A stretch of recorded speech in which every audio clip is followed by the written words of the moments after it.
नमस्कार दोस्तों, आप लोगों का एक बार फिर से स्वागत है आपके इस प्यारे से चैनल पे जिसका नाम है इंस्टीट्यूट ऑर्गेनिक की हम लोग सीरीज पढ़ रहे थे, है ना। लास्ट वीडियो देखना बहुत ही इंपॉर्टेंट है क्योंकि आज जो टॉपिक हम लोग पढ़ने वाले हैं उसका नाम है कन्फर्मेशनल आइसोमेरिज्म।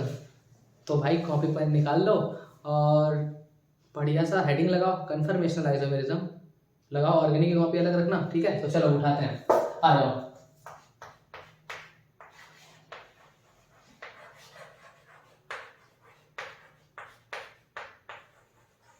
कन्फर्मेशनल, ठीक है,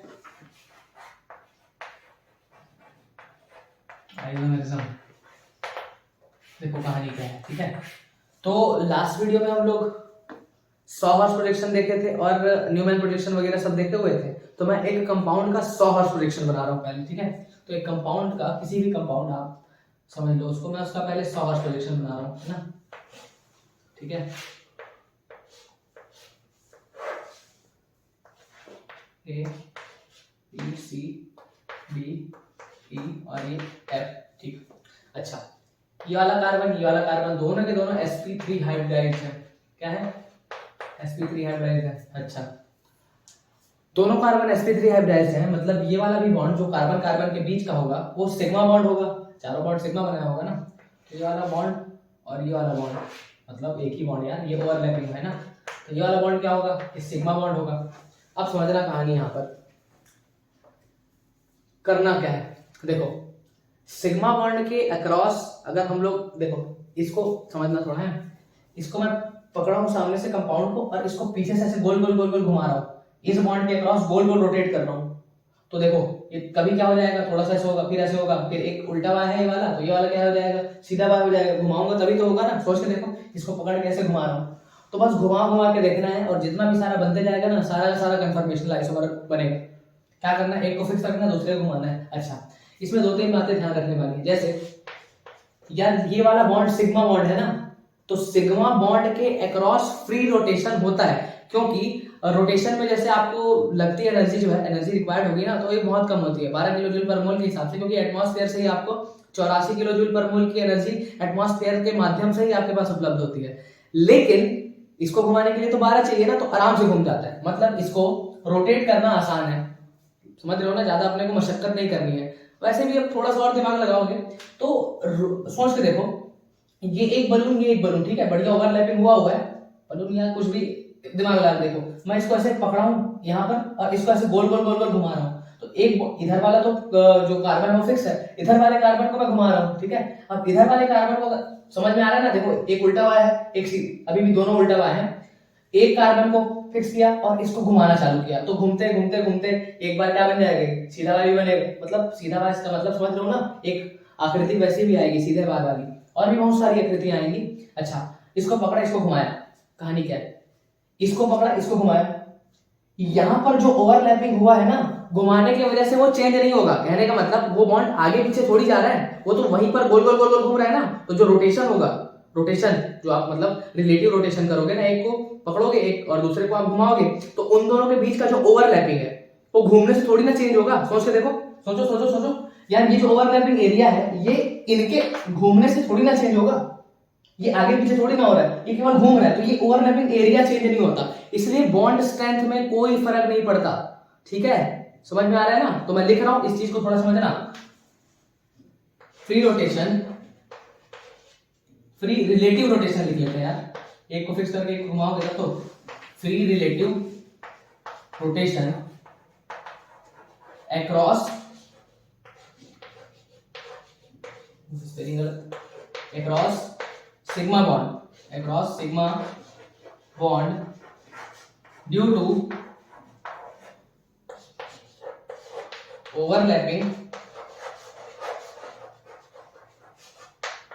area remains same, overlapping area remains same after the rotation. Rotation के बाद भी ओवरलैपिंग एरिया जो होता है ना वो चेंज नहीं होता।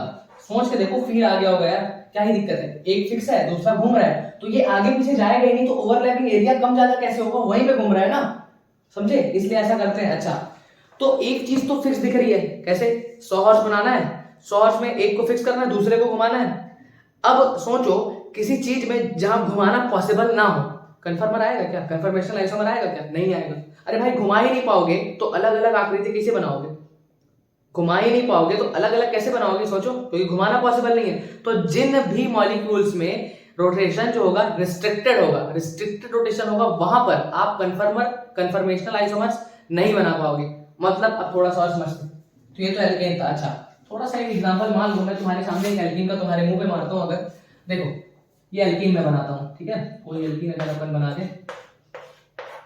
अच्छा ठीक है, ये एल्कीन। अब सोचो ए वाला कार्बन तो sp2 हाइब्रिडाइज है, ये वाला कार्बन भी sp2 हाइब्रिडाइज है, दोनों कार्बन के हाइब्रिडेशन sp2 होगा ना। अच्छा sp2 हाइब्रिडाइजेशन है।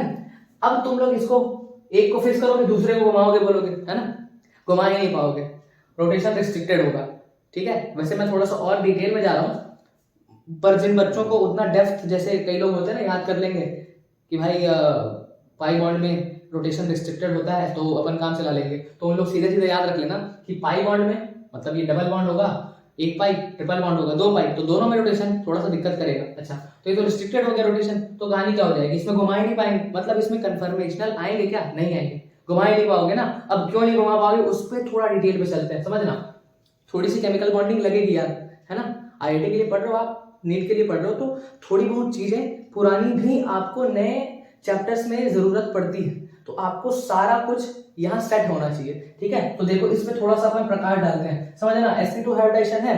अच्छा इसमें थोड़ा सा अपन हरकत करते हैं, हरकतें क्या है, ये कार्बन ये ऐसा ऐसा और एक बॉन्ड सिग्मा जो बना है बीच में वो दिखा दिया। अब पाई बॉन्ड में थोड़ा समझना कहानी क्या होती है। sp2 हाइब्रिडाइजेशन है, sp2 का हाइब्रिडेशन होने का मतलब क्या होगा, एक s प्लस 2p मिले होंगे ना, तब जाके sp2 तीन तो बना होगा, sp2 और sp2 ये हाइब्रिड ऑर्बिटल बना होगा, एक s और 2p के मिलने से sp2 बना होगा। ये पढ़े होंगे केमिकल बॉन्डिंग में, हाइब्रिडेशन जब पढ़ाते हैं तो एक s और 2p मिलके क्या बना लिए sp2। अच्छा समझना थोड़ा सा, एक s 2p मिलके कितना sp2 बनाएंगे, 3। अरे पहला ही चीज यही पढ़ाते हैं ना, number of orbital mixed is equal to number of orbital formed, जितने ऑर्बिटल्स को आप मिक्स करोगे उतने ही नए बनेंगे। यहाँ पर कितने मिक्स किए, एक और दो तीन, तो 3 बनेंगे। अच्छा मैं एक s और 3p मिक्स करता तो क्या बनता, sp3 तो बनता ही, एक s और 3p को मिक्स करता तो क्या बनता sp3, लेकिन कितना तो बनता, 4 बन जाता, एक s और 3p 4 हुए ना, तो sp3 sp3 sp3 sp3 4 बन जाते। अब समझना यहाँ से कहानी, देखो क्या हुआ, 3 बॉन्ड तो बनाया है कार्बन, ये वाला कार्बन अभी तो 3 है, अभी 4 बना रहे हैं। इसमें देखो ये कार्बन 4 बॉन्ड बनाया हुआ है, 1 2 3 4। अब 3 बॉन्ड तो sp2 वाले हैं, मतलब 3 सिग्मा 1 पाई है ना, 3 सिग्मा 1 पाई। अच्छा अगर 3 बॉन्ड सिग्मा बने हैं तो तुमको नहीं लगता यार जो sp2 है ये sp2 ये सिग्मा बॉन्ड बना रहा है, तो यहां से एक बात मुझको पता चली कि हाइब्रिड ऑर्बिटल्स क्या करते हैं, सिग्मा बॉन्ड बनाते हैं, hybrid orbitals forms sigma bond. तो प्योर ऑर्बिटल क्या बनाता होगा, प्योर ऑर्बिटल पाई बॉन्ड बनाता है, याद रखेंगे, ठीक है। हाइब्रिड ऑर्बिटल से क्या बनता है, सिग्मा, और प्योर ऑर्बिटल से क्या बनता है, पाई। तो इस बात को याद रखना है ना, pure orbital forms pi bond. अच्छा प्योर ऑर्बिटल का मतलब पता है, अरे जो हाइब्रिडाइजेशन नहीं किया है, जो हाइब्रिडाइजेशन में पार्ट नहीं ले रहा है, जैसे s और ये 2p, ये s और ये 2p, ये अपने आप में प्योर है ना, उनको मिलाओगे तब हाइब्रिड बनेगा ना, समझे। तो प्योर ऑर्बिटल से क्या बनेगा, पाई बॉन्ड। अच्छा ठीक है, हल्का फुल्का थोड़ा बहुत और केमिकल बॉन्डिंग और एटॉमिक स्ट्रक्चर में जब वो पढ़ाते हैं कॉन्फ़िगरेशन क्वांटम नंबर्स में, तो आपको पता होगा कि p में अपन ऐसा 3 डब्बा बनाते हैं, याद करो, एक का नाम px दे देते हैं, एक का नाम py दे देते हैं और एक का नाम क्या देते हैं, pz, ऐसा होता है ना, 3 डब्बा होता है। अच्छा अभी थोड़ी देर पहले हम लोग बात की कि 2p मिक्सिंग में गए, कितने p गए हैं, 2p मिक्सिंग में गए हैं, तो यहाँ पर 2p मिक्सिंग में गया होगा और एक p बचा होगा, तो ये वाला 3 बॉन्ड जो बना है ये तो हाइब्रिड ऑर्बिटल्स, ये तो सिग्मा है ना, ये वाला पाई है जो डबल बॉन्ड आएगा, जो अभी बना रहा हूँ sp2 और ये वाला बॉन्ड भी sp2 वाला है छोटा सा, ये वाला बना दिया sp2 और ये वाला भी sp2, ठीक है। अब ध्यान से समझना, तीन बॉन्ड तो बन गए sp2 और sp2 से, अभी एक पाई भी बनाना है, तो थोड़ा सा केमिकल बॉन्डिंग में फिर आते हैं। देखो सिग्मा बॉन्ड और पाई बॉन्ड हल्का सा है, वैलेंस बॉन्ड थ्योरी, थोड़ा देखो ऐसे करके जब हेड ऑन ओवरलैपिंग होती है तो कौन सा बॉन्ड बनता है, सिग्मा बॉन्ड, और जब ऐसे ओवरलैपिंग होती है तो पैरेलल ओवरलैपिंग होती है तो पाई बॉन्ड बनता है ना, ऐसे से सिग्मा हेड ऑन से, और पैरेलल से क्या बनता है, पाई बॉन्ड बनता है। तो यहाँ पर पैरेलल ओवरलैपिंग दिखा रहा हूँ, पाई बॉन्ड दिखाना था, मैं पैरेलल ओवरलैपिंग के माध्यम से क्या दिखा रहा हूँ, पाई बॉन्ड को। तो पैरेलल ओवरलैपिंग करा रहा हूं, समझ रहा है। इसके पास देखो 3 पी ऑर्बिटल होंगे, एक पीस के पास चला गया, एक पीस के पास चला गया, एक पीस के पास चला गया। अरे बेवकूफ, अभी बोला हूं 2 पी मिक्सिंग में जाएगा और एक एस, तो इसका 3 पी में से 2 पी मिक्सिंग में गए होंगे। इसके पास 3 पी है ना, P X P Y P Z, तो 2 पी किसमें चला गया, मिक्सिंग में, तो एक पी बचा होगा ना, उसी पी को बना रहा हूं मैं। ये इसी के पास ये वाला ऐसा और ये ऐसा, ठीक है। अब समझना, अच्छा सर इसको ऐसे क्यों बनाए, इसको इस प्लेन में क्यों नहीं बनाए, उस पर भी आते हैं, समझो।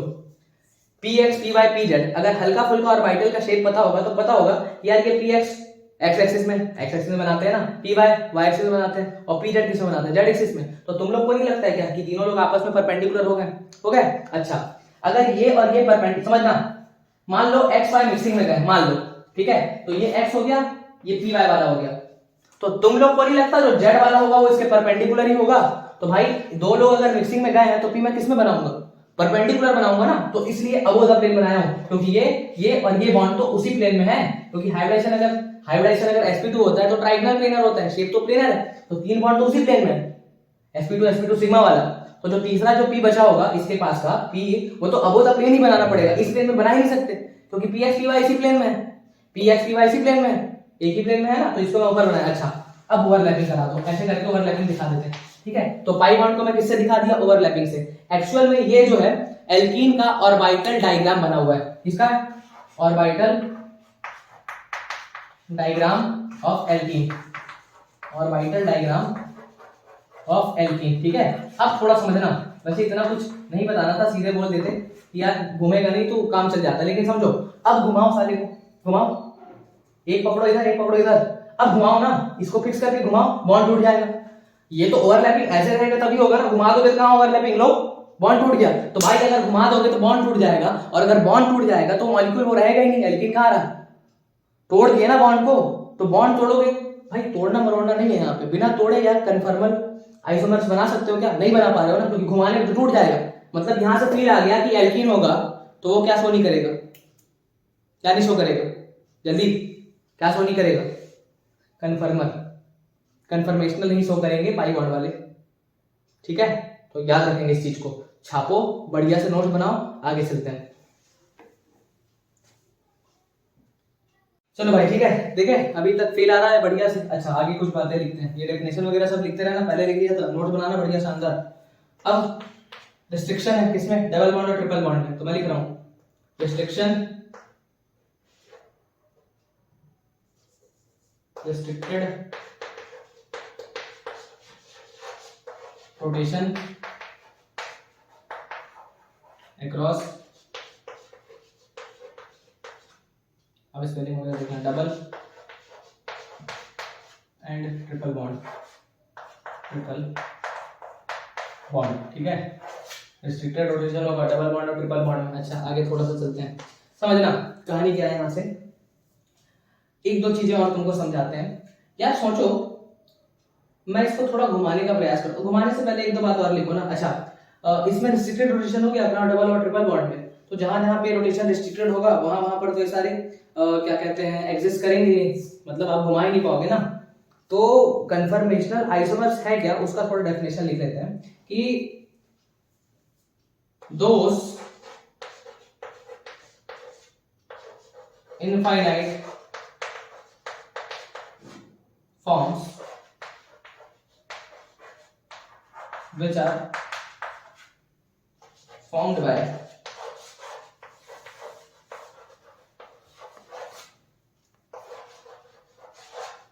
relative rotation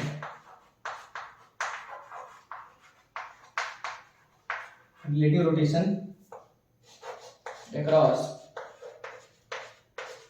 sigma bond, ठीक है ना, लिखते चलो across sigma bond, those infinite forms which are found by relative rotation across sigma bond are known as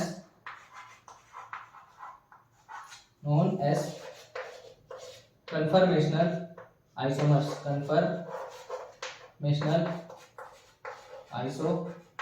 ठीक है। अच्छा, अब समझना, those infinite forms which are found by relative rotation across sigma bond are known as conformational isomer. इसको सोचो, इसको तुमको एक को फिक्स करना है, दूसरे घुमाना है, तो भाई कोई व्यक्ति है वो बोलेगा कि मैं तो 0.1 डिग्री घुमाऊंगा, ठीक है, वो बोल, कोई दूसरा बोल रहा है मैं 0.2 डिग्री घुमाऊंगा, कोई बोल रहा है मैं 0.01 डिग्री। तो भाई सोचो ना यार, थोड़ा थोड़ा थोड़ा थोड़ा इनफाइनाइट घुमा सकते हो, इनफाइनाइट एंगल्स आएंगे ऐसे ऐसे, थोड़ा थोड़ा थोड़ा थोड़ा, भाई जिसका मन जैसा घुमाने का अलग अलग घुमा सकता है ना, तो इनफाइनाइट फॉर्म्स आएंगे, तो उन सारे को क्या बोलेंगे, कन्फर्मेशनल आइसोमर्स। बहुत सिंपल है, एक फिक्स दूसरा घुमाओ, एक फिक्स दूसरा घुमाओ, बहुत ही सिंपल है, ज्यादा इसमें कुछ 3 5 नहीं करना है, ठीक है, तो लिखते जाना। अच्छा, अब यहाँ पर एक दो बातें और लिखते हैं। जैसे एक बात तो ये है कि यार ये ट्रू आइसोमर्स नहीं होते, मतलब जैसे हम लोग अभी पहले पढ़े ना स्ट्रक्चरल आइसोमर्स के बारे में, ये उस टाइप के नहीं होते, ट्रू आइसोमर्स नहीं है, क्योंकि इनको सेपरेट करना मुश्किल है ना, रूम टेम्परेचर में सेपरेट करना भी मुश्किल हो जाता है, क्योंकि ना इनकी प्रॉपर्टीज वगैरह उतनी क्या कहते हैं अलग नहीं है। जैसे स्ट्रक्चरल आइसोमर्स में प्रॉपर्टीज में अच्छा खासा डिफरेंस देखने को मिलेगा, लेकिन इसमें नहीं मिलता है, ठीक है। तो अपन लिख रहे हैं कि not true isomers, not true isomers. अच्छा ठीक है भाई, ट्रू आइसोमर्स नहीं है क्योंकि इंट्रा कन्वर्टेबल रहते हैं। अब समझना एक दो चीज और, इसका एक मैं घुमा रहा हूँ, इसको मैं घुमा रहा हूँ, ठीक है, इसको मैं घुमा रहा हूँ, समझना, इसको घुमाते हैं तो यार ये पहले तुम्हारा बना हुआ है ऐसा कुछ, ठीक है, A B C D F, घुमाते हैं इसको। अगर इसको घुमाता हूँ तो मैं एक तो फिक्स कर दिया ए बी सी वाला, ए बी सी, घुमा दो इसको, इसको घुमाएंगे तो नीचे ऐसा हो जाएगा और ये ऐसा हो जाएगा, ठीक है, तो ये हो जाएगा तुम्हारा डी, नीचे आ गया, और ई एफ ऊपर चले जाएंगे, तो ई और एफ ये तुम्हारा हो जाएगा ई एफ, नाम दे दो, कोई दिक्कत नहीं है, नाम कोई दिक्कत, इसको घुमा दो उल्टा। अच्छा अब समझना, यहाँ पर कहानी ये है, यहाँ पर कहानी ये है, एक घुमा दिए, अब इस फॉर्म को तो ये तो चिपका हुआ है, एक दूसरे को ओवरलैप कर लेगा, इस फॉर्म को हम लोग बोलते हैं इक्लिप्स्ड, क्या बोलते हैं, इक्लिप्स्ड। इस फॉर्म को हम लोग बोलते हैं स्टैगर्ड, क्या बोलते हैं इसको, स्टैगर्ड। इक्लिप्स फॉर्म है वो स्टैगर्ड, अगर एक दूसरे को बढ़िया चिपका हुआ है मस्त इक्लिप्स फॉर्म, एक उल्टा एक सीधा है, तो क्या हो जाएगा, स्टैगर्ड। वैसे अभी पढ़ोगे डायहेड्रल एंगल 60 डिग्री का होगा, तब होगा नहीं, अभी बताएंगे सब। इक्लिप्स है, स्टैगर्ड है, ठीक है। तो इसमें जो इक्लिप्स होता है वो लेस स्टेबल होता है, स्टैगर्ड जनरली ना, तो उसका भी कारण समझो पहले। Generally eclipsed form is, generally लिखा हुआ है ना, हर बार नहीं होगा, इंट्रामॉलिक्यूलर रेस्पॉन्डिंग होगा तो नहीं होता, जैसे कई बार होता है, अभी सब इसमें तो दिखाएंगे, अभी अलग अलग चीजें। Generally eclipse form is less stable, बहुत सारी कहानी है, eclipse form is less stable than staggered, ठीक है। कारण क्या होता है, due to two types of repulsion, दो तरह के रिपल्शन के कारण वो वाला फॉर्म इक्लिप्स फॉर्म कम स्टेबल हो जाता है, किससे, स्टैगर्ड से। टू टाइप्स ऑफ रिपल्शन, तो पहला तुम्हारा जो रिपल्शन है ना वो टॉर्जनल रिपल्शन होता है, टॉर्जनल रिपल्शन। अब ये टॉर्जनल रिपल्शन क्या है देखना, ये बॉन्ड ये बॉन्ड ये बॉन्ड ये बॉन्ड, एक बॉन्ड ये एक बॉन्ड ये, बॉन्ड पेयर के रिपल्शन को क्या बोलते हैं, टॉर्जनल रिपल्शन। यहाँ पे बीपी बीपी रिपल्शन को क्या बोलोगे, torsional. BP BP bond pair के बीच में होगा, इस बॉन्ड पेयर के बीच में और इस बॉन्ड के पेयर के बीच में क्या होगा, टॉर्जनल रिपल्शन होगा। अच्छा सोच के देखो, ये टॉर्जनल रिपल्शन है। अच्छा यहाँ पर ये कंपाउंड है ये और ये कंपाउंड है ये, हो सकता है इन दोनों के पास लोन पेयर भी हो, तो लोन पेयर के बीच का जो रिपल्शन होगा ना उसको अपन क्या बोलेंगे, दूसरा रिपल्शन, जिसको हम लोग बोलेंगे स्टेरिक रिपल्शन। क्या बोलेंगे, स्टेरिक रिपल्शन, ठीक है।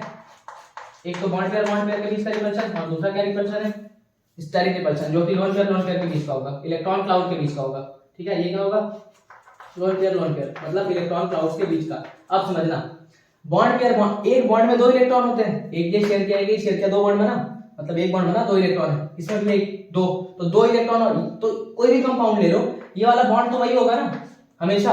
भाई एक ही बॉन्ड बनाओगे तो यार, एक बॉन्ड बनाओगे तो 2 इलेक्ट्रॉन होंगे ना, एक उसके एक इसके, इसमें एक ये इसके ये, तो अधिकतर केस में इन दोनों का जो रिपल्शन है वो कांस्टेंट ही होगा। आप कोई भी कंपाउंड ले लो, ए डी के अलावा आप ए बी सी जी ई एफ जी कुछ भी लो, क्योंकि बॉन्ड तो एक ही बनेगा और एक बॉन्ड में 2 इलेक्ट्रॉन होते हैं, तो यहाँ पे 2 इलेक्ट्रॉन का और ये 2 इलेक्ट्रॉन का, 2 इलेक्ट्रॉन और 2 इलेक्ट्रॉन के बीच का रिपल्शन लगेगा ना, तो ऑलवेज कांस्टेंट, लगभग वो कांस्टेंट रहेगा, तो ये लगभग कांस्टेंट है, ठीक है। तो ये कांस्टेंट होता है, मतलब डिपेंड कौन, मतलब चेंज कौन होगा, ये वाला लोन पेयर वाला। पूछो कैसे, देखो मान लो ए के जगह मैं लगा दिया OH, मैं डी के जगह लगा दिया NH3। अब देखो, और एक केस में मैं ए के जगह लगाया है OH, एक केस में ओ के ए के जगह OH है और इसमें भी OH है। अब समझना, OH और NH3 में इसके पास तो 2 लोन पेयर है, O के पास 2 लोन पेयर होते हैं ना ऑक्सीजन के पास, लेकिन यहाँ पर एक ही लोन पेयर है। तो पहले केस में 2 लोन पेयर इसके और 1 लोन पेयर इसका, तो 3 लोन पेयर का रिपल्शन है। और दूसरे केस में ये OH में 2 लोन पेयर और इस OH में भी 2 लोन पेयर, 4 लोन पेयर का रिपल्शन है। तो ये वाला रिपल्शन अलग अलग हो गया ना, तो यार ये वाला रिपल्शन की वैल्यू चेंज होती जाएगी। अगर ग्रुप आप बल्कि कर दोगे तो रिपल्शन बढ़ जाएगा, ठीक है। और ये बॉन्ड पेयर वाला तो सेम रहेगा क्योंकि 2-2 इलेक्ट्रॉन के बीच का है। तो यार ये रिपल्शन वाली की वैल्यू समझ में आ गई। अच्छा, अब इसमें कुछ बातें और करनी है, लेकिन बोर्ड भर गया, इसलिए आप पहले इसको लिख लो, फिर अपन आगे चलते हैं। चलो भाई, तो उम्मीद है आप लोगों को सारी बातें समझ में आ रही होंगी। अब हमारे सिलेबस में जो क्वेश्चंस हैं, मतलब इथेन का दिया हुआ है, ब्यूटेन का दिया हुआ है कन्फर्मर बनाना, तो चलो देखते हैं, ठीक है। तो हेडिंग लगा लेंगे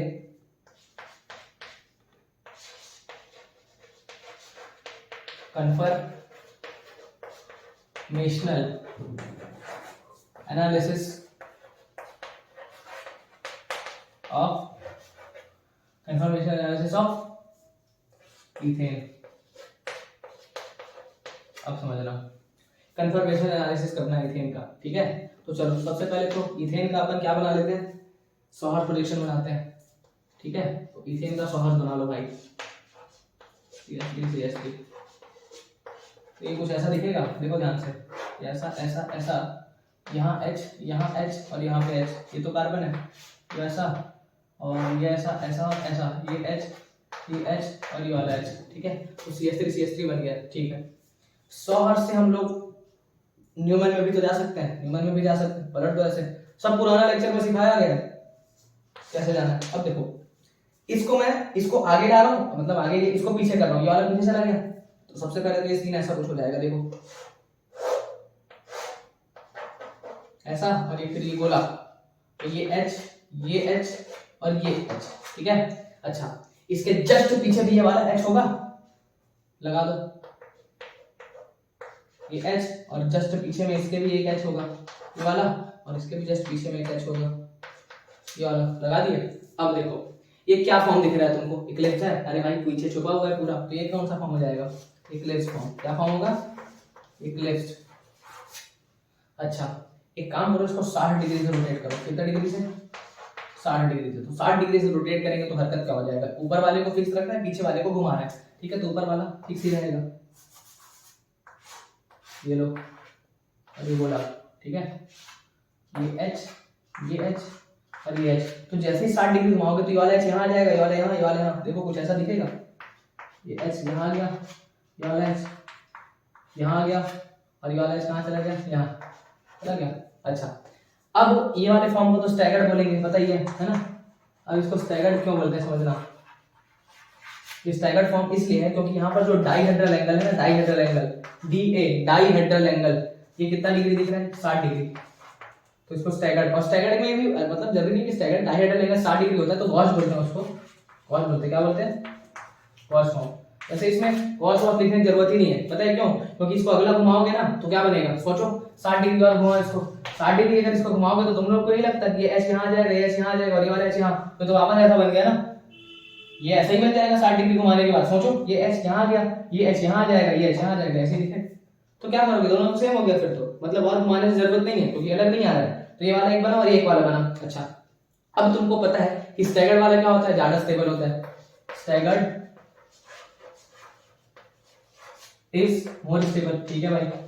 अब स्टैगर्ड वाला मोर स्टेबल है, तो यहाँ पर हम लोग potential energy versus dihedral angle का कर्व भी बना सकते हैं। अब एनर्जी कर्व देखो, पोटेंशियल एनर्जी कर्व, समझना क्या है, तो ग्राफ ही बनाना है, किसके किसके भी बनाएंगे, एक और ये एनर्जी ले लेते हैं इस एक्सिस पे, क्या है ये एनर्जी, और इस एक्सिस पे क्या ले लेते हैं डाइहेड्रल एंगल, डाइहेड्रल एंगल। तो ग्राफ कैसा आएगा देखो, आप कहां से चालू किए, इक्लिप्स। इक्लिप्स ज्यादा स्टेबल है या कम स्टेबल है, इक्लिप्स ज्यादा स्टेबल नहीं होता, स्टैगर्ड ज्यादा स्टेबल होता है, तो इक्लिप्स तो कम स्टेबल है। अगर ये कम स्टेबल है तो इसकी एनर्जी ज्यादा होगी, पता है ना, इसको भी लिखना पड़ेगा, यहाँ पे लिख देते हैं स्टेबिलिटी जो होती है वो इनवर्सली प्रोपोर्शनल होती है ना एनर्जी की। स्टेबिलिटी अगर ज्यादा है तो एनर्जी कम होगी, एनर्जी अगर ज्यादा है तो स्टेबिलिटी कम हो जाएगा। तो यहाँ पर स्टेबिलिटी कम है मतलब इसकी एनर्जी ज्यादा होगी, तो आप चालू करोगे वहीं से, कहां से, यहीं से, इक्लिप्स से ही तो घुमाना चालू किया, तो इक्लिप्स की एनर्जी क्या है ज्यादा है और बहुत ज्यादा स्टेबल है, स्टैगर्ड वाला फॉर्म ज्यादा स्टेबल है ना। तो देखो आप कम स्टेबिलिटी से स्टेबिलिटी की ओर बढ़ रहे हो, कम स्टेबिलिटी से स्टेबिलिटी की ओर, तो पहले एनर्जी ज्यादा नहीं होगी और बाद में एनर्जी कम होगी, मतलब ग्राफ को उतारना पड़ेगा, डिक्रीजिंग ग्राफ। ठीक है भाई, बना देते हैं। तो यहां से मान लो चालू है, ठीक है, तो ये आया ऐसे डिक्रीज हुआ। अच्छा, डिक्रीज होने के बाद 60 डिग्री यहाँ गया, 60 डिग्री के एंगल में 60 डिग्री फिर घुमाओगे तो क्या बनेगा, इक्लिप्स। 60 डिग्री इसको फिर घुमाओगे तो ये ऐसा बन जाएगा, मतलब एनर्जी क्या हो जाएगी, फिर बढ़ जाएगी। क्यों? क्योंकि आप स्टेबिलिटी से अनस्टेबिलिटी की ओर जा रहे हो, तो जब स्टेबिलिटी से अनस्टेबिलिटी की ओर जाओगे मतलब स्टेबिलिटी घट रही है तो एनर्जी बढ़ेगी ना, एनर्जी बढ़ा दो, बढ़ा दिए। अच्छा, उसके बाद क्या होगा, एनर्जी फिर 60 डिग्री घुमाओगे तो फिर ये आ जाएगा, मतलब इस बार स्टेबिलिटी बढ़ी तो एनर्जी क्या होगी, घटेगी, हटा दो। मतलब ग्राफ का नेचर तो तुमको समझ में आ गया, ग्राफ कुछ ऐसा ही ऐसा बनेगा। ठीक है, अब समझना, ये तुम्हारा मैक्सिमा है, ये मैक्सिमा है ना, मैक्सिमा, और ये क्या हो गया, ये मिनिमा है, ये मिनिमा है, क्या ये मिनिमा, मैक्सिमा वो और मिनिमा ही। अब थोड़ा सा और दिमाग लगाते हैं, ये जो था इक्लिप्स, ये कितने एंगल पे बना था, कितने एंगल पे बना था, ये तो 0 डिग्री का एंगल है, दोनों के बीच का एंगल 0 ही होता है ना यहाँ पे इक्लिप्स फॉर्म, तो ये तो 0 डिग्री का एंगल। अच्छा, ये क्या था तुम्हारा, ये था तुम्हारा स्टैगर्ड फॉर्म, जो भी कितने डिग्री के एंगल में बना, डाइहेड्रल एंगल यहाँ पे कितना है 60 डिग्री का। अच्छा, 60 के बाद 60 और घुमाओगे, 60 और घुमाओगे तो ऐसा बनेगा, मतलब नेट एंगल 120 डिग्री का, 60 था ये, इसके बाद फिर घुमाओगे जब 60 डिग्री तो ये ऐसा दिखेगा, तो 120 डिग्री का हो गया। तो जब यहाँ पर इक्लिप्स आएगा तो इस समय डाइहेड्रल कितना का होगा, 120 का, इसमें कितना हो जाएगा 180 का, 60 घुमाते जाओ बस, इसमें कितना 240, वैसे सीन चलेगा। अच्छा, 60 डिग्री 120 डिग्री वो तो ठीक है। यहाँ पर की कहानी क्या होती है, एक होता है एनर्जी बैरियर। अब ये 12th वाले बच्चे ज्यादा रिलेट कर पाएंगे, ड्रॉपर बच्चे, क्योंकि 11th वाले लोग यहाँ तक समझ गए ना, ओके पूरा ठीक है, कोई दिक्कत नहीं। अब जो पढ़ा रहा हूँ वो मतलब 2 मिनट का चीज है यार, कुछ नहीं है, केमिकल काइनेटिक्स में पढ़ाते हैं एनर्जी बैरियर। एनर्जी बैरियर कुछ नहीं है, क्या होता है एनर्जी बैरियर, मतलब भाई अगर किसी रिएक्शन को होना है तो आपको एक मिनिमम अमाउंट ऑफ एनर्जी चाहिए, आप उसको जब उससे ज्यादा होगी तभी एनर्जी होगी, या उसके बराबर जैसे क्रॉस करना पड़ता है ना उसको, भाई तो कुछ नहीं। यहाँ पर जो एनर्जी बैरियर होता है, एनर्जी बैरियर, एनर्जी बैरियर, ठीक है, इसकी वैल्यू होती है maxima minus minima, maxima, energy का मैक्सिमा माइनस मिनिमा। अब ये क्या है समझो, देखो यहाँ पर एनर्जी की कुछ ना कुछ वैल्यू है और यहाँ पर कुछ ना कुछ वैल्यू है। देखो यहाँ पर एनर्जी की कुछ वैल्यू है यहाँ पर, और यहाँ पर एनर्जी की कुछ ना कुछ वैल्यू है। अब आप इसमें से ये घटा दोगे तो आपके पास ये आएगा, चलो नाम दे देते हैं, इसका नाम दे देते हैं अपन E1, इसका नाम दे देते हैं अपन E2। मैक्सिमम माइनस मिनिमा कर रहे हैं तो क्या कर रहे हैं अपन, E1 minus E2, E1 minus E2 करोगे तो आपके पास इतनी दूरी आ जाएगी ना, E1 में से, E1 पूरा है, E2 क्या है इतना, तो पूरे में से इतना पूरे में से इतना घटाओगे जितना आ जाएगा ना E1 माइनस E2। और ये जो इतना वैल्यू है, अब यहाँ पर आप पहुंचे हो, देखो यहाँ पर आप पहुंचे हो, जैसे ही आप घुमाए तो आप किसमें चले गए, स्टैगर्ड, स्टैगर्ड के बाद आपको किसमें जाना है, इक्लिप्स में।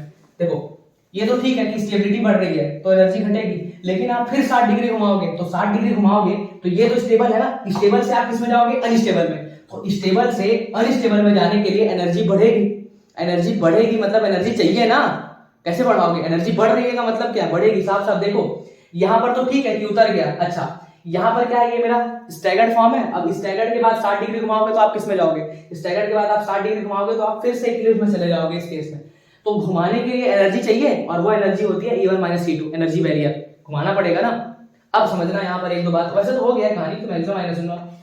अब इसके लिए जो एनर्जी बैरियर होता है ना, एनर्जी बैरियर, ये भी लिख दूं क्या, एनर्जी बैरियर, उसकी वैल्यू होती है हमारे पास 12 किलो जूल पर मोल, कितना 12 किलो जूल पर मोल। और एटमॉस्फेयर में कितना होता है, एटमॉस्फेयर में होता है 84 किलो जूल पर मोल, कितना होता है 84 किलो जूल पर मोल। अच्छा, तुमको 12 किलो जूल चाहिए, एटमॉस्फेयर में 84 मौजूद है, तो अपने आप मस्त मस्त घूमने लगेगा ना, इसीलिए तो फ्री रोटेशन बोलते हैं। तो आई होप आप लोग को कर्व समझ में आ गया होगा, नहीं आया होगा तो एक बार फिर से वीडियो देखना यहाँ से, ठीक है। तो चलो इसको छापो, बढ़िया समझो, दिमाग लगाओ, हम लोग आगे टॉपिक पे चलते हैं। चलो भाई, अभी कंफर्मेशन एनालिसिस हम लोग किसका किए, इथेन का किए, अब ब्यूटेन का करते हैं। ब्यूटेन,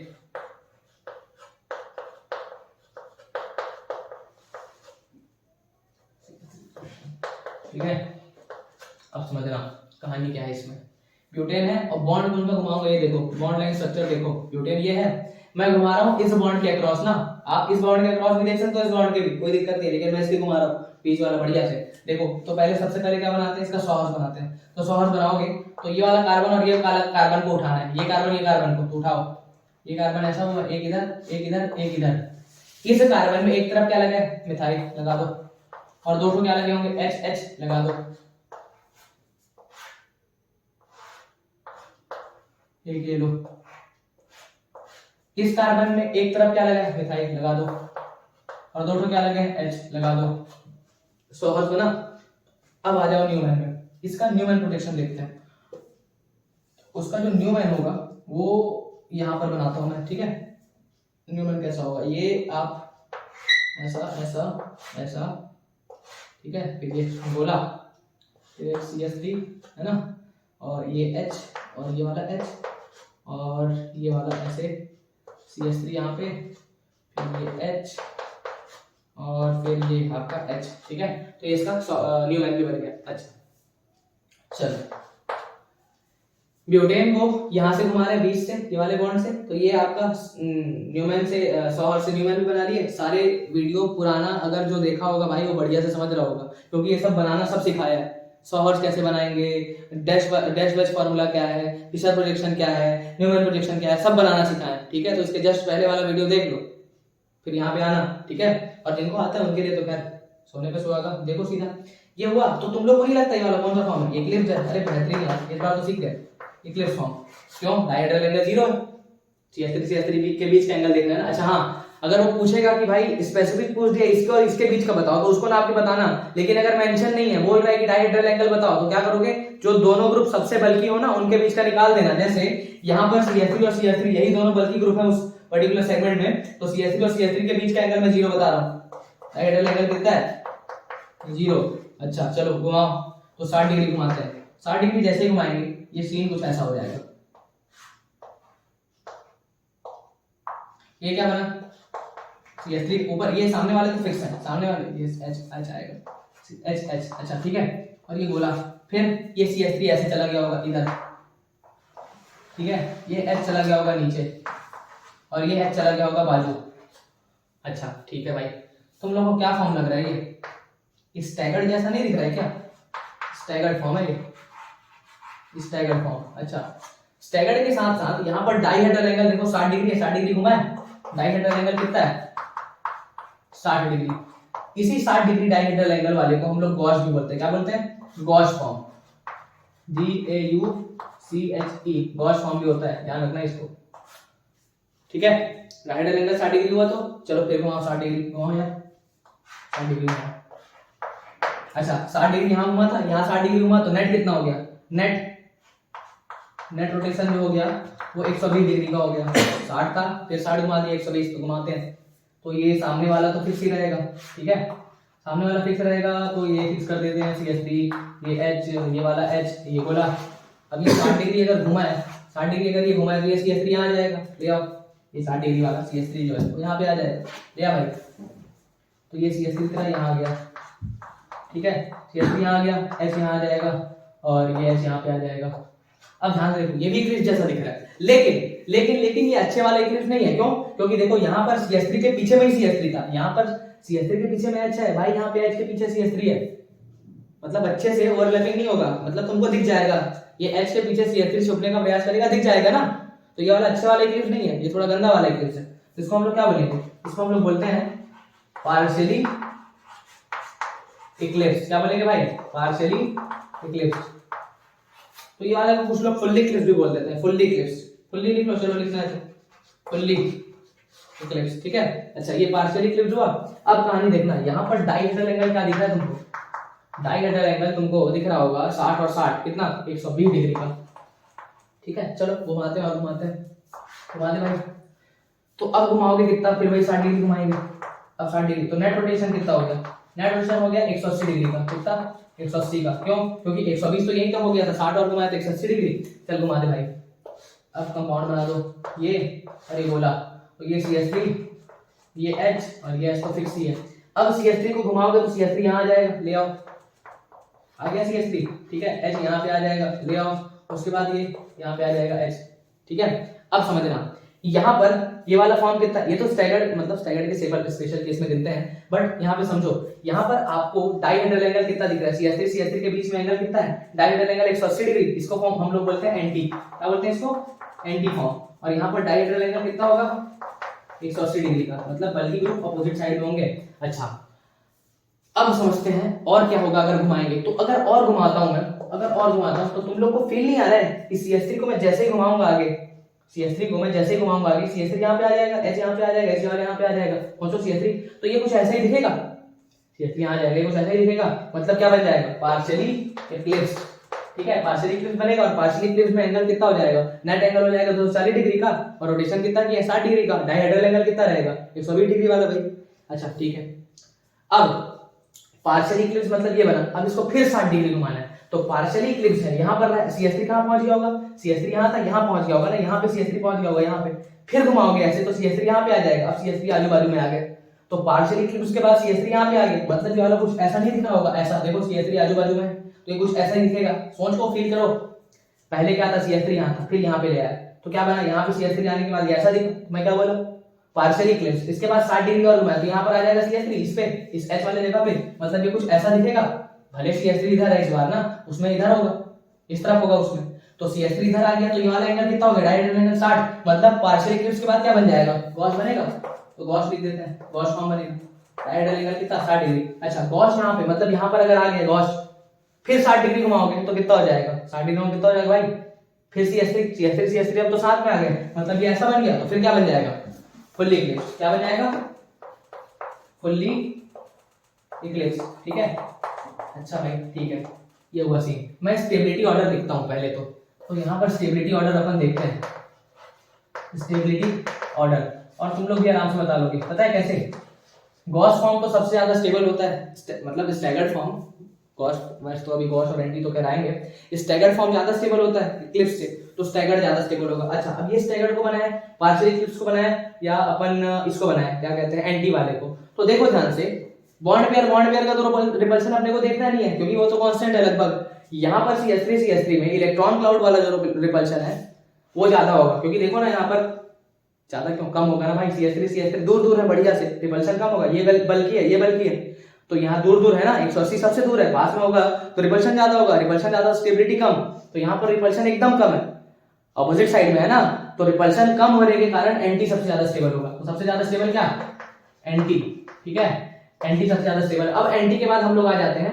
गॉस में, क्योंकि यार गॉस में जो एंगल है वो कितने डिग्री का है, 60 डिग्री का है, गॉस में एंगल कितने का होगा, देखो डाइहेड्रल एंगल कितने का होगा, 60 डिग्री का। अच्छा गॉस और एंटी से पहले एक चीज अगर मैं तुमको और बताऊं, क्या बताऊं यार, जैसे बॉन्ड पेयर लोन पेयर वाला रिपल्शन थोड़ा बहुत याद है क्या, अब याद करना छोड़ो ना, याद इसको करना, देखो एंटी तो अपोजिट है, तो सबसे ज्यादा स्टेबल हो गया है ना, रिपल्शन कम। अब यहाँ पर 60 डिग्री का रिपल्शन है, क्योंकि स्टैगर्ड फॉर्म को लाना है, तो स्टैगर्ड स्टेबल होगा, इक्लिप्स है, तो ये भी इक्लिप्स है, ये भी इक्लिप्स है, ये फुल्ली है, वो पार्शियली है, तो यही वाला होना है, यही तो होगा, तो एंटी के बाद कौन हो जाएगा, गॉस, क्योंकि यहाँ पर रिपल्शन, यहाँ पर देखो सबसे कम, फिर यहाँ सबसे कम रिपल्शन, यहाँ फिर यहाँ, अब यहाँ पर H और CH3 आगे पीछे है ना, इक्लिप्स फॉर्म है, तो रिपल्शन तो थोड़ा सा ज्यादा ही होगा, तो गॉस के बाद कौन आ जाएगा, पार्शियल इक्लिप्स, और लास्ट में फुल्ली इक्लिप्स। तो सबसे ज्यादा रिपल्शन किसमें होता है, फुल्ली इक्लिप्स में, इस वजह से फुल्ली इक्लिप्स जो है तुम्हारा वो सबसे कम स्टेबल होगा। अच्छा ये हुआ बात, तो रिपल्शन वाली बात हो गई। इसका पोटेंशियल एनर्जी का कर्व बना लेते हैं एक बार, तो पोटेंशियल एनर्जी का कर्व देखो इसमें क्या सीन होगा, इधर देखो, ठीक है, इस वाले पे एनर्जी ले लेते हैं, इस वाले पे अपन डाइहेड्रल एंगल ले लेते हैं, तो सबसे ज्यादा अपन चालू कहां से किए थे, अपन तो चालू यहां से किए थे इक्लिप्स फॉर्म से, मतलब इक्लिप्स में, और इक्लिप्स में सब ये बताओ, इक्लिप्स में डाइहेड्रल एंगल तो 0 था, ठीक है कोई दिक्कत नहीं है, इक्लिप्स फॉर्म सबसे कम स्टेबल था ना, तो इसकी एनर्जी सबसे ज्यादा होगी। सबसे कम स्टेबल कौन था? ये सबसे कम स्टेबल था ये, तो ठीक है एनर्जी ज्यादा होगी। अच्छा उसके बाद हम लोग गए कहाँ? स्टैगर्ड में। तो इससे ज्यादा स्टेबल होता है ना ये, तो अगर ये वाला और ये वाला, जिसमें ज्यादा स्टेबल कौन है? स्टैगर्ड वाला। अगर स्टैगर्ड वाला ज्यादा स्टेबल है तो इसकी एनर्जी इससे तो कम ही होगी, इसकी एनर्जी कम होगी, मतलब अपन एनर्जी ज्यादा रखेंगे पहले, क्योंकि ये कम स्टेबल है एनर्जी ज्यादा होगी, ये ज्यादा स्टेबल है एनर्जी कम होगी, तो भाई ज्यादा एनर्जी से कम एनर्जी पे जाना है। ठीक है भाई, ग्राफ को गिराते हैं, गिरा दिए ग्राफ। अच्छा ठीक है, पूरा नीचे मत चले जाना, क्योंकि इससे भी ज्यादा स्टेबल कौन है? एंटी है। इससे भी ज्यादा स्टेबल कौन है? एंटी, मतलब उसकी एनर्जी और कम होगी। लेकिन स्टैगर्ड के बाद तुम किस में जा रहे हो? पार्शियल इक्लिप्स में ना। स्टैगर्ड के बाद किस में जा रहे हो? पार्शियली। अब स्टैगर्ड और पार्शियल इक्लिप्स में ज्यादा स्टेबल कौन होता है? स्टैगर्ड। स्टैगर्ड ज्यादा स्टेबल होता है और पार्शियल इक्लिप्स कम स्टेबल होता है, तो इसकी एनर्जी ज्यादा होगी या इसकी? अरे भाई इसकी, क्योंकि ये कम स्टेबल है, कम स्टेबल है ना, तो इसकी एनर्जी ज्यादा होगी। तो इसकी एनर्जी अगर ज्यादा होगी तो तुम क्या करोगे? तुम क्या करोगे? एनर्जी बढ़ाओगे, क्योंकि यहाँ पर एनर्जी कम है तो यहाँ पर एनर्जी बढ़ाना पड़ेगा, क्योंकि ये कम स्टेबल है, एनर्जी ज्यादा चाहिए। ठीक है, तो एनर्जी उठा दो। ठीक है भाई उठा दो, और पूरा ऊपर मत ले जाना, पूरा ऊपर भी मत ले जाना। क्यों? क्योंकि एकदम ज्यादा ऊपर कैसे ले जाओगे? क्योंकि सबसे ज्यादा एनर्जी तो इसकी है, पार्शियल इक्लिप्स की एनर्जी इससे ज्यादा थोड़ी ना होगी, क्योंकि ये सबसे कम स्टेबल है, एनर्जी ज्यादा होगी, तो इसमें एनर्जी बढ़ तो रही है, लेकिन पार्शियली के ऊपर मत जाना। ठीक है ठीक है, नहीं है। अच्छा पार्शियल इक्लिप्स के बाद क्या बनाए थे हम लोग? एंटी बनाए थे, और एंटी की स्टेबिलिटी सबसे ज्यादा है, और अगर एंटी की स्टेबिलिटी सबसे ज्यादा है तो एनर्जी उसकी सबसे कम होगी, मतलब यहां पर अपने पास आ जाएगा मिनिमम, ये लो सबसे कम एनर्जी हुआ। अब तुम एंटी बनाने के बाद क्या बनाए? Partial Eclipse. पार्शियल इक्लिप्स की एनर्जी फिर ज्यादा होगी, क्योंकि एंटी और पार्शियल इक्लिप्स में ज्यादा स्टेबल कौन होता है? एंटी। तो तुम पार्शियल इक्लिप्स में जा रहे हो ना, एंटी के बाद किस में जा रहे हो? पार्शियल इक्लिप्स में। तो पार्शियल इक्लिप्स में जब जाओगे तो स्टेबिलिटी कम होने के कारण एनर्जी ज्यादा है, मतलब क्या करना पड़ेगा? एनर्जी को बढ़ाना पड़ेगा, लेकिन पूरा नहीं बढ़ाना है। क्यों? क्योंकि भाई सबसे ज्यादा एनर्जी किसका है? किसका? क्योंकि ये सबसे कम स्टेबल है ना। ठीक है भाई, अब पार्शियल इक्लिप्स के बाद तुम किस में जा रहे हो? गॉस में। और गॉस फॉर्म पार्शियल इक्लिप्स से ज्यादा स्टेबल होता है, पार्शियल इक्लिप्स से ज्यादा स्टेबल गॉस, और अगर गॉस फॉर्म ज्यादा स्टेबल है तो एनर्जी उसकी कम होगी ना, तो कम कर दो भाई, ये लो कम, इतना नहीं, यहां तक ही करना है, क्योंकि पूरा नीचे कैसे लाओगे? सबसे कम तो ये होगा ना, सबसे कम एनर्जी किसकी होगी? एंटी वाले की, तो यहां से ले आए। अच्छा गॉस के बाद किसमें गए? फिर से फुल्ली इक्लिप्स में। गॉस के बाद किसमें गए? फुल्ली इक्लिप्स में ना, और फुल्ली इक्लिप्स का एनर्जी सबसे ज्यादा, क्योंकि उसकी स्टेबिलिटी सबसे कम है। ठीक है भाई, तो उसकी एनर्जी फिर यहाँ पे ले आते हैं, ये लो बराबर हुआ। ठीक है, अब देखो ध्यान से, ये एक मैक्सिमा आ गया, ये एक मैक्सिमा आ गया, ये मेरे पास एक मैक्सिमा है और ये वाला भी मेरे पास मैक्सिमा है। अब समझना ध्यान से, ये मेरे पास आ रहा है बढ़िया वाला मिनिमम। क्या आ रहा है? मिनिमम। अब यहाँ पर एंगल कितना है? 0 डिग्री इक्लिप्स में। ठीक है, इक्लिप्स के बाद आप किसमें गए थे? इक्लिप्स के बाद आप गए थे स्टैगर्ड गॉस फॉर्म में, जिसमें एंगल कितना हो गया था? 60 डिग्री का। डायहेड्रल एंगल कितना था? 60 डिग्री का। अच्छा नेट एंगल लिख दिया था मैं पिछले केस में, डायहेड्रल एंगल नहीं लिखा था, वो नेट एंगल लिखा गया था, जोड़ जोड़ के लिख दिए थे। ठीक है, अच्छा यहां पर उसके बाद आप किसमें गए? ये आपका 60 डिग्री हुआ, उसके बाद आप ऊपर गए, ये ऊपर गए ना, ये वाला, और ये किसका था? ये था आपका पार्शियली इक्लिप्स्ड का, इसका था पार्शियली इक्लिप्स का। तो यहाँ पर मैं लिख दे रहा हूँ जी, जी का मतलब गॉस, यहाँ पर लिख दे रहा हूँ मैं ई, ई का मतलब फुल्ली इक्लिप्स, फुल्ली इक्लिप्स, यहाँ पर लिख दे रहा हूँ मैं पार्शियली इक्लिप्स। ठीक है, और ये क्या हो जाएगा? एंटी, क्योंकि एंटी की एनर्जी सबसे कम है, क्योंकि उसकी स्टेबिलिटी सबसे ज्यादा है। ठीक है, तो एंटी हो। अच्छा एंटी के जस्ट बाद आप किसमें गए? फिर से पार्शियल इक्लिप्स में गए, और उसके बाद किसमें गए? फिर से आप उसमें चले गए, किसमें भाई? स्टैगर्ड फॉर्म, और स्टैगर्ड का स्पेशल केस गॉस 60 डिग्री वाला, ये गॉस हो गया। उसके बाद आप फिर किसमें चले गए? फुल्ली इक्लिप्स में, फुल्ली इक्लिप्स में, ये भी फुल्ली इक्लिप्स है, इक्लिप्स देखा है, फुल्ली इक्लिप्स है ये वाला भी। ठीक है, अच्छा तो ये वाला जो कर्व था वो पोटेंशियल एनर्जी कर्व था इसका। स्टेबिलिटी ऑर्डर याद रखना, यहां से सवाल आते हैं। अच्छा यहां से सवाल आते हैं, ठीक है, लेकिन इसमें भी एक दो स्पेशल केस है। कभी कभी स्टेबिलिटी ऑर्डर यही वाला नहीं लगेगा, कभी कभी कोई और स्टेबल हो जाएगा। कब? इंट्रामॉलिक्यूलर एच बॉन्डिंग होगा तब। ठीक है, तो स्टेबिलिटी का ऑर्डर वगैरह बढ़िया से ध्यान रखना। वो जो क्वेश्चन है जिसमें ये वाला रूल नहीं लगेगा, मतलब एक दो क्वेश्चन जिसमें हाइड्रोजन बॉन्डिंग होगी, वाला भी मैं करा देता हूँ। ठीक है, तो बढ़िया से छापो, वीडियो देख लेना, क्योंकि थोड़ा सा टॉपिक यहाँ पे फंसा होगा, पर क्या करें यार, एडवांस में है ना, पढ़ा देते हैं। ठीक है, तो बढ़िया से आप इसको रिवाइज करो, रिवाइज क्या करो, लिख लो, पढ़ लो, देख लो, मैं आगे वाला क्वेश्चन बनाता हूँ। ठीक है, चलो छापो। चलो भाई एक सवाल करते हैं, एक दो, उतने में तुम्हारा काम हो जाएगा। नीट वीट के तो क्वेश्चन तो जेईई के क्वेश्चन तो एकदम देख के बना लो, कई आसान, पता चल गया ना स्टेबिलिटी ऑर्डर, बस उससे कर लेना। अब उसमें एक हाइड्रोजन बॉन्डिंग वाला केस आएगा, उसको भी करा दे रहा हूँ। देखो पहले तो कोई और सवाल है, एकदम सिंपल सवाल लेते हैं, तुमको बताना है कौन ज्यादा स्टेबल है। ठीक है, मैं न्यूमैन ड्रॉ कर देता हूँ, न्यूमैन है ना, तुमको बताना है कौन सा ज्यादा स्टेबल है। ठीक है, ये लो ये लो और ये लो, ठीक है। ये H है, ये H है, ये H है और ये भी H है और ये वाला ग्रुप है इथाइल लगा हुआ है यहाँ पे 2 कार्बन, ये H है ये भी। चलो और एक और इसका बनाते हैं।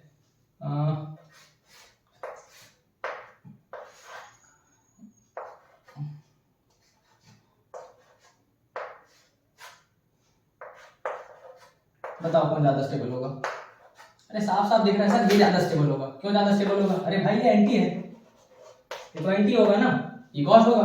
अगर डायहेड्रल एंगल यहाँ से नापोगे तो ये एंटी ज्यादा स्टेबल होता है, तो बस ये ज्यादा स्टेबल हो गया क्योंकि यहाँ पर अपोजिट अपोजिट लगा हुआ है। बढ़िया, अगर ऐसा बोलोगे तो तुम लोग बेवकूफ हो इसीलिए तो मैं ऐसा बोला था तुरंत, समझना।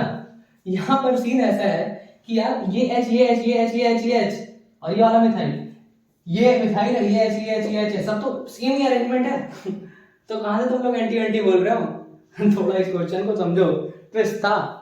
और जो बच्चे लोग पकड़ लिए होंगे बढ़िया बात है। अब इसी को थोड़ा सा मतलब जैसे अगर बनाना हो सवाल तो मैं ऐसा करता हूँ, एक काम करता हूँ, यहाँ पर लगा देता हूँ मैं CH3, ठीक है। ये मैं CH3 लगाया और मैं यहाँ पे भी CH3 लगा देता हूँ, ठीक है। अब बोलोगे कि ये वाला एंटी और स्टेबल है, क्यों? क्योंकि यहाँ पर बल्कि ग्रुप ये वाला है और ये दोनों अपोजिट है। यहाँ पर ये बल्कि ग्रुप और ये बल्कि ग्रुप, तो दोनों साथ में है। ये वाला कौन सा फॉर्म हो जाएगा? डायहेड्रल एंगल 60, तो ये क्या हो गया? गॉस। और वाला क्या हो जाएगा? वाला क्या हो जाएगा? एंटी। तो कौन ज्यादा स्टेबल होता है, गॉस या एंटी? एंटी। अब ये तो सवाल हुआ। अच्छा एक और ले लो, एक और सवाल तुम्हारे ऊपर मारता हूँ, ठीक है। ये बोला OH ले लो, ये H ले लो, ये H ले लो, ये भी H कर लो, इसको भी H कर लो, चलो, और ये वाला भी H कर लो, ठीक है। एक और करते हैं, तो यहाँ पे चल कर ले यहाँ पे OH लगा देता हूँ, एंटी बना देता हूँ इसको OH, ठीक है। यहाँ पर ले OH और ये बोला ये भी OH ले ले, है ना, और ये ले ले तू और ये कर ले H H H। अच्छा ध्यान से देखना, ये वाला फॉर्म तो एंटी है, क्यों? क्योंकि बल्कि ग्रुप ऑपोजिट साइड में एंटी है। ये वाला स्टैगर्ड है क्योंकि बल्कि ग्रुप में 60 डिग्री का है डायहेड्रल एंगल, तो ये क्या हो जाएगा? गॉस। अब तुमको पता है कि कौन ज्यादा स्टेबल होता है, एंटी या गॉस? एंटी ज्यादा स्टेबल होता है, तो इसको स्टेबल मत बोल देना लायको, ये ज्यादा स्टेबल होगा ये, क्योंकि यहाँ पर हाइड्रोजन बॉन्डिंग है, intramolecular hydrogen bonding, intramolecular hydrogen bonding. और इंट्रा बॉन्डिंग होने के कारण स्टेबिलिटी बढ़ती है, पता है ना, जब बॉन्डिंग होता है तो स्टेबिलिटी बढ़ता है, तो यहाँ पर स्टेबिलिटी बढ़ जाती है क्योंकि यहाँ पर इंट्रामोलिकुलर क्या हो रहा है? Hydrogen bonding. यहाँ पे नहीं हो सकता क्योंकि दोनों ऑपोजिट हैं, तो दूर हो जाता है डिस्टेंस, लेकिन यहाँ पे पास है, मस्त बढ़िया से होता है हाइड्रोजन बॉन्डिंग। अच्छा अभी कुछ लोगों को पता नहीं होगा कि हाइड्रोजन बॉन्डिंग कैसे होता है, किसके साथ होता है, तो उनको बता रहा हूँ। FON मतलब फ्लोरीन, ऑक्सीजन और नाइट्रोजन से जुड़ा हुआ हाइड्रोजन क्या करेगा? हाइड्रोजन बॉन्डिंग करेगा। मतलब FON से जुड़ा हुआ कोई भी हाइड्रोजन है वो हाइड्रोजन बॉन्डिंग करेगा, लेकिन उन्हीं के साथ करेगा जो FON से कनेक्टेड हो। कहने का मतलब देखो, ये हाइड्रोजन ऑक्सीजन से कनेक्टेड है तो इसको हाइड्रोजन बॉन्डिंग करना चाहिए। अरे भाई किसके साथ करेगा? इसके साथ। ये तो कार्बन से कनेक्टेड है, इसके साथ। ये तो कार्बन से कनेक्टेड है, इसके साथ कैसे करेगा? लेकिन यहाँ देखो, यहाँ पर ये वाला ऑक्सीजन और ये हाइड्रोजन किससे कनेक्टेड है? ऑक्सीजन से। तो हाइड्रोजन ऑक्सीजन से कनेक्टेड होगा तो हाइड्रोजन बॉन्डिंग करेगा, लेकिन किसके साथ? सामने वाले हाइड्रोजन के साथ जो खुद ऑक्सीजन, नाइट्रोजन या फ्लोरीन से कनेक्टेड होना चाहिए। मतलब यहाँ पर अगर मैं OH लिखाऊं तो ये वाला हाइड्रोजन किससे कनेक्टेड हो गया? O से। ये वाला हाइड्रोजन किससे कनेक्टेड है? O से। तो ये दोनों हाइड्रोजन क्या कर सकते हैं? और हाइड्रोजन बॉन्डिंग दोनों तरफ होना चाहिए। यहाँ पर वाला केस नहीं होगा। ऑक्सीजन से जुड़ा हुआ हाइड्रोजन हाइड्रोजन बॉन्डिंग करता है, ऑक्सीजन से जुड़ा हुआ हाइड्रोजन हाइड्रोजन बॉन्डिंग करता है, लेकिन किसके साथ? उसी हाइड्रोजन के साथ जो खुद ऑक्सीजन, नाइट्रोजन या फ्लोरीन में से किसी एक के साथ जुड़ा हो, ठीक है। तो यहाँ पर इंट्रामोलिकुलर H बॉन्डिंग वाला केस याद रखना। जब जब ऐसा होगा तब तक गॉस फॉर्म ज्यादा स्टेबल हो जाएगा, ठीक है। तो कर लेना, बढ़िया है, ठीक है। तो कन्फर्मेशनल यहाँ पे आपका समाप्त हुआ। नीट के जेई के सारे प्रीवियस ईयर जो भी आपकी किताब होगी आप बढ़िया उससे निपटा लेना, देखो आराम से बन जाएगा कन्फर्मेशनल का, ठीक है। अगली वीडियो में मिलते हैं, जब हम लोग क्या करेंगे अगली वीडियो में? ज्योमेट्रिकल आइसोमर्स करेंगे, ठीक है। पढ़ते रहो, मुस्कुराते हो, हम लोग मिलते हैं अगली वीडियो में। राधे राधे।